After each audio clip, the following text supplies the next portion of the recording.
So, another day, another shopping na naman. May dumating na order natin. So, buksan na natin. Let's go.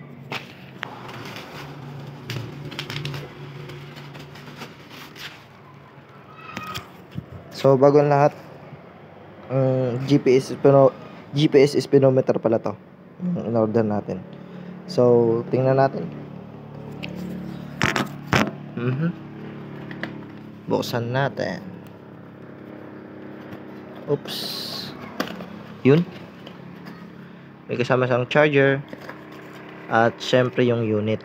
Maliit lang siya. Buksan natin. Yun. So, tatry ko na muna sa power bank ha.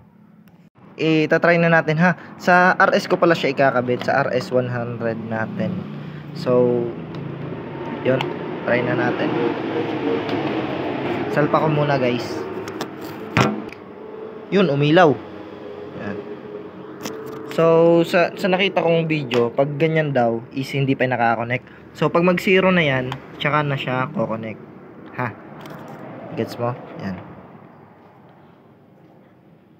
Hintayin lang natin mag 0 siya. May ganyan siyang ilaw.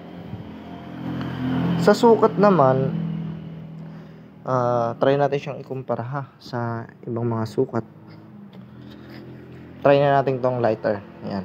Kung may lighter kayo dyan, ganito yung sukat niya. Kasi nga ba lang siya ng lighter. So, sa taas, maliit lang talaga siya. Ayan. Ko, RS100. Ito siya. Totally hindi pa siya na wiring ha. Naka power bank lang. So, nag 0 na.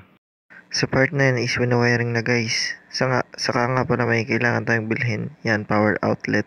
Ilalagay ko lang sa screen para makita nyo rin yung diagram kung paano siya ikabit. So, eto. Tapos na rin sa wakas. Nalakabit na namin. Tsaka naayos na rin namin yung pagkaka-wiring niya. So, test drive na lang guys.